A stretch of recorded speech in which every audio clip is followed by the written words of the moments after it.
Vamos ao 10º vídeo da nossa aula 3. Proposição 2. Sejam x, essa matriz, que é a matriz das coordenadas de um vetor U pertencendo a V, em relação à base B, e P, que tem os termos gerais alfa e J, a matriz mudança da base B para a base C. Então, a matriz das coordenadas desse mesmo vetor U em relação à base C, ela é dada por y igual a P a menos 1 vezes x, ou seja, a inversa dessa matriz P vezes essa matriz x. Vamos demonstrar esse fato. Bem, seja y, que representa então as coordenadas do vetor U na base C por meio de y1 até yn, a matriz que estamos procurando. Bem, dessa forma, a gente escreve U tanto como uma combinação linear dos vetores U's da base B, como dos vetores VJs da base C, onde as coordenadas na base B são os coeficientes que multiplicam a combinação linear dos U's, e as coordenadas da base C são os YJs que multiplicam os VJs. Bem, de olho então nessa igualdade, nós temos o seguinte: dá para escrever então cada VJ como combinação linear dos U's, como a gente já sabe da definição da matriz mudança de base, nesse caso da base B para a base C. E simplesmente, sinteticamente, a gente já viu que se escreve dessa maneira. Temos então o seguinte: o U se escreve como xi vezes Ui, e também se escreve como YJ vezes VJ. Só que o VJ se escreve como essa somatória. Então eu posso substituir o VJ por alfa e J Ui com a somatória do I variando do 1 até o N.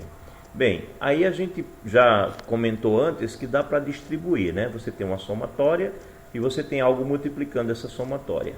Então você distribui, você passa essa somatória para dentro, aí você vai ter a somatória com J variando de 1 até N, dos YJs que multiplicam os alfajs. Ao mesmo tempo você coloca o I em evidência.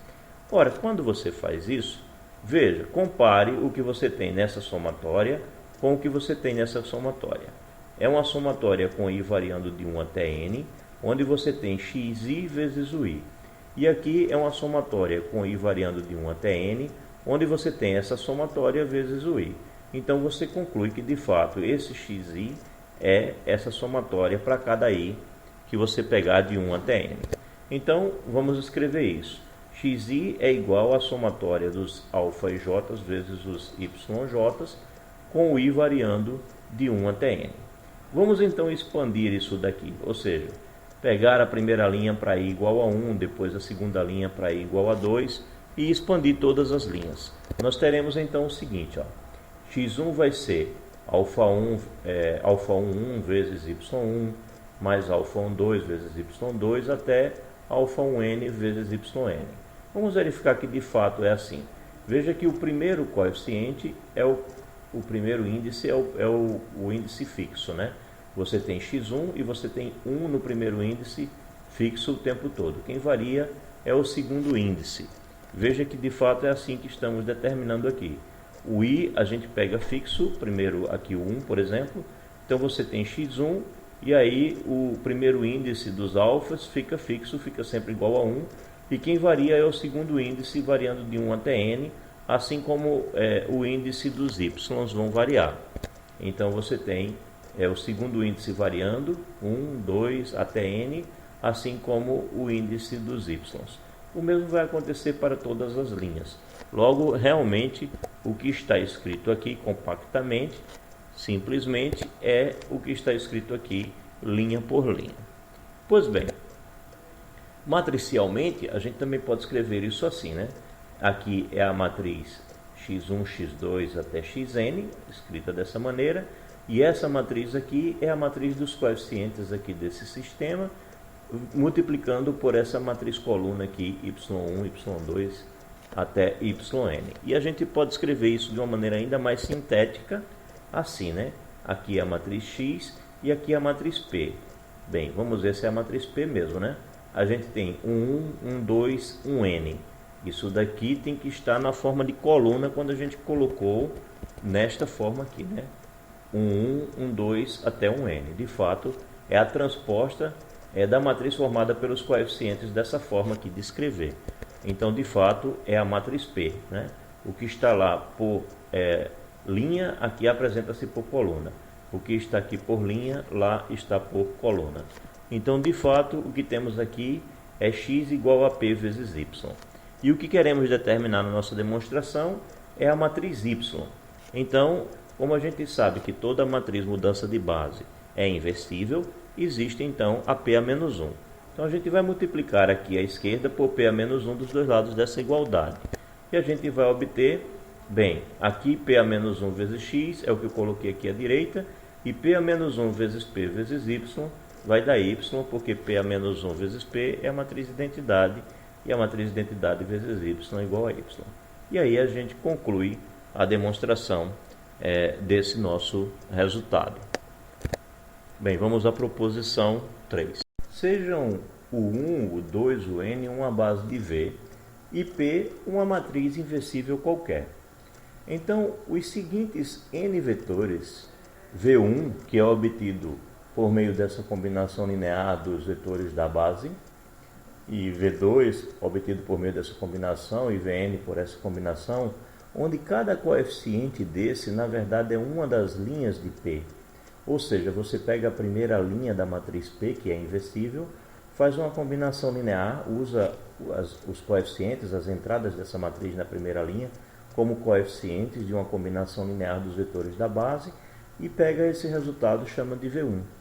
Depois pega a segunda linha dessa matriz inversível e usa as entradas como coeficientes de uma combinação linear dos vetores da base e encontra esse vetor que você chama de V2. Como P tem n linhas, então você obtém n vetores. Ok? Chamamos esses n vetores de V1, V2, Vn. E aí o que afirma a proposição? Afirma que também formam uma base de V. Então, dada uma base e dada uma matriz inversível, eu consigo montar uma outra base fazendo isso. Ok? Bem, então, para a demonstração, vale uma observação anterior. Veja que essa base tem n vetores. E aqui nós montamos n vetores. A gente quer mostrar então que V1, V2 até Vn formam uma base. Mas a quantidade de vetores já é igual à quantidade de vetores da base. Então, basta de fato mostrar que esses vetores formam um conjunto Li. Vamos então à demonstração. Demonstração. Pegamos uma combinação linear dos VJs e igualamos a zero, tá certo? J variando de 1 até n, xj vezes VJ é igual a zero. Isso daqui é uma combinação linear que a gente igualou a zero. Ora, esse VJ pode então ser escrito de forma compacta a partir dessa ideia, como a somatória dos alfa e j vezes o i, com o i variando de 1 até n, isso para cada j. Então, eu substituo o VJ por essa somatória e, novamente, a mesma ideia. Eu posso distribuir. Então, eu coloco a somatória para dentro, onde você vai ter os alfa e j multiplicando os xj da somatória que eu tinha aqui fora. E os uis eu coloco em evidência. Isso tudo igualado a zero. Ora, só quando você olha para isso aqui, você nota que isso é uma combinação linear dos uis, onde aqui essas somatórias são números, então são coeficientes. Portanto, somatória com i variando de 1 até n, desses números vezes uis igualado a zero, isso daqui é uma combinação linear dos vetores uis igualado a zero. Só que os vetores uis, eles são os elementos de uma base de V. Então a gente pode afirmar o seguinte: como o 1, o 2, o n é uma base de V, temos que cada um daqueles coeficientes que são somatórios, cada um desses coeficientes da combinação linear que são somatórios, esses coeficientes eles são todos nulos, Você tem que eles são todos nulos para cada i, o i variando de 1 até n. Ok, então vamos expandir isso para olhar melhor. Ou seja, temos o seguinte sistema homogêneo, porque o que você tem aqui? Você pega o i igual a 1 e fixa, e varia o j. Então você tem aqui o primeiro coeficiente sempre fixo, o primeiro índice sempre fixo, e varia só o segundo índice, enquanto que o índice do x acompanham o segundo índice que varia de 1 até n. Aí quando você pega i igual a 2, você tem a segunda linha, pega i igual a 3 a terceira e assim por diante. Para cada i você tem uma linha desse sistema homogêneo. Ok? Bem, então o que a gente pode concluir? A gente pode olhar para isso daqui por meio da sua anotação matricial e a gente vai ver que os coeficientes desse sistema linear, eles são justamente o que compõe a matriz P. De fato, basta que a gente olhe que os coeficientes que nós temos nessa linha são exatamente os coeficientes que a gente tem nessa coluna aqui, né? O 1, 2 até um n é exatamente o que aparece aqui no nosso sistema homogêneo na linha. O 1, 2 até um n. Ok, então de fato o que a gente tem aqui é a matriz P vezes a matriz X, que é formada por x1, x2 até xn, colocado na forma de coluna, igual a matriz nula também colocada na forma de coluna, ou seja, P vezes X igual a matriz nula. Ora, mas nós sabemos que P é inversível, então como P é inversível, eu multiplico por P a menos 1 dos dois lados dessa igualdade. P a menos 1 vezes P vezes X, bem, vai ser a identidade vezes X, então dá X, e P a menos 1 vezes a matriz nula vai dar a matriz nula. Então você conclui que X é a matriz nula. Expandindo a notação, a gente tem então que X é igual a matriz nula, ou seja, x1, x2 até xn são todos nulos, são todos iguais a zero. Então daí, x1 igual a x2 igual a xn, todos iguais a zero. Mas esses são os coeficientes da nossa combinação linear dos VJs que a gente pegou desde o início. Isso mostra então que esse conjunto formado pelos nossos VJs, com J variando de 1 até n, é LI. E como são n vetores, então isso forma uma base, como a gente queria demonstrar.